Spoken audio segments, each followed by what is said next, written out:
এইবারে যে প্রবলেমটি আমাদের সামনে দেওয়া আছে তা হলো একটি সিংহ 300 মিটার দূর থেকে একটি হরিণকে দেখতে পেয়ে 15 ms ইনভার্স টু ত্বরণে তাড়া শুরু করলো।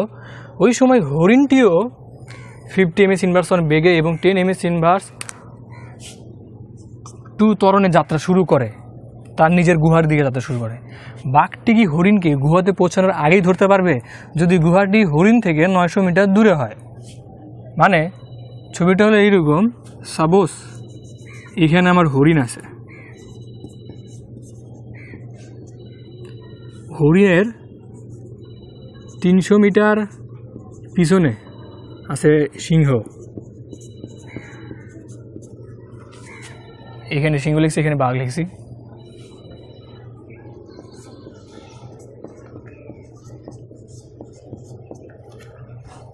আর হরিণের সামনে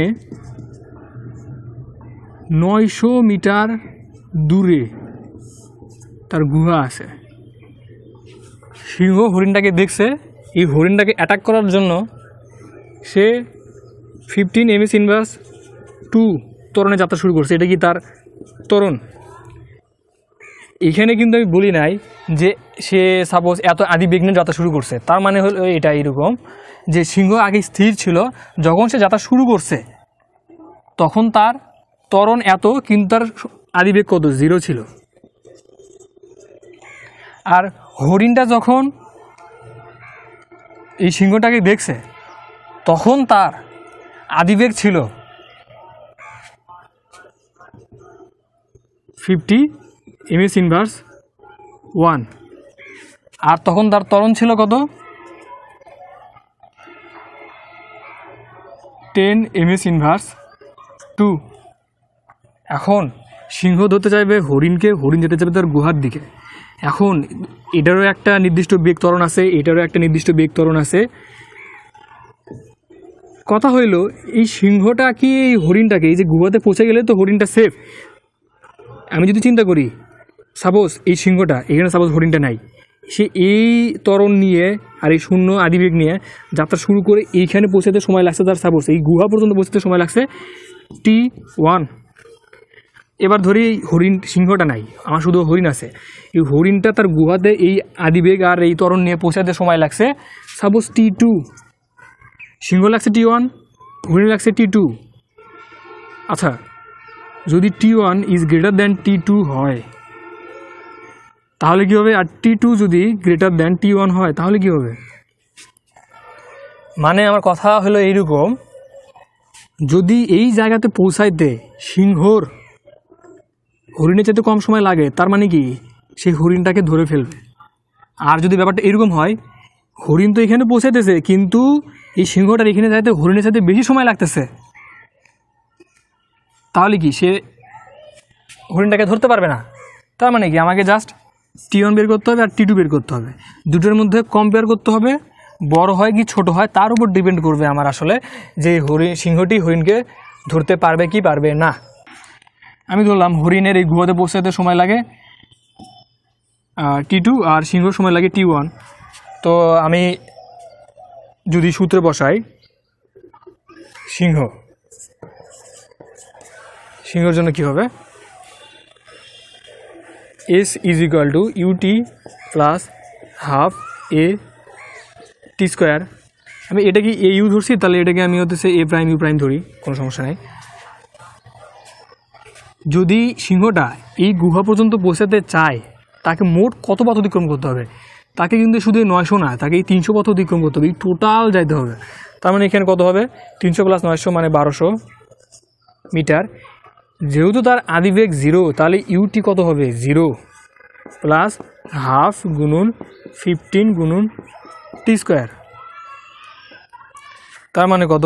টি is equal to 1200, t square is equal to 1200 ভাগ 7.5, that means t is equal two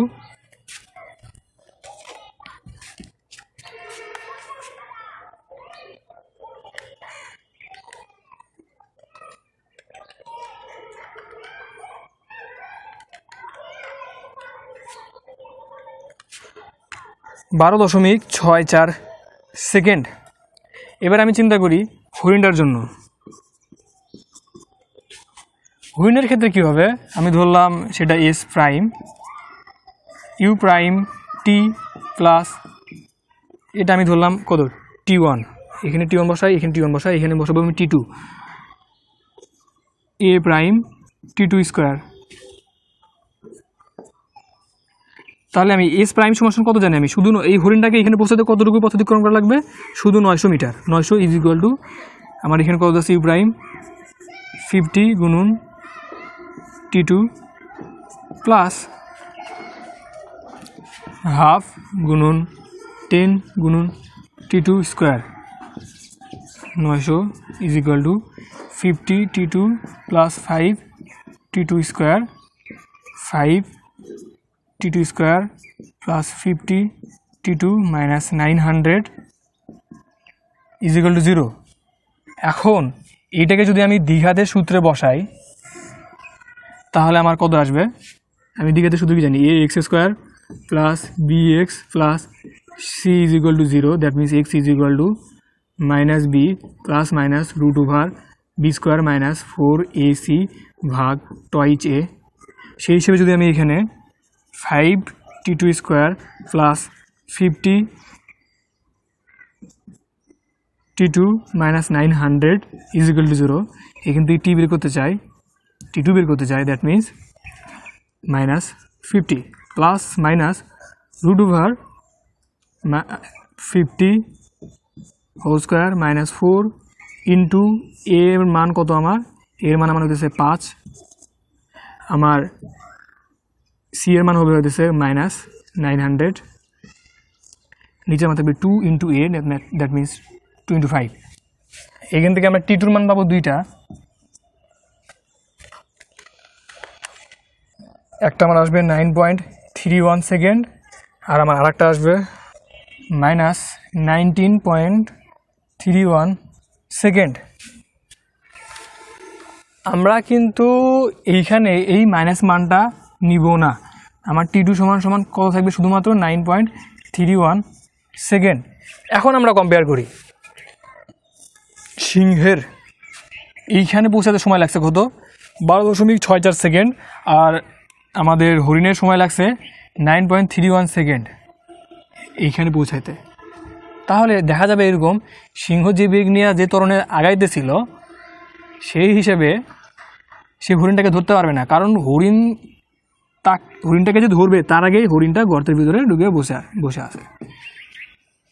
যেহেতু T2 is less than T1, অতএব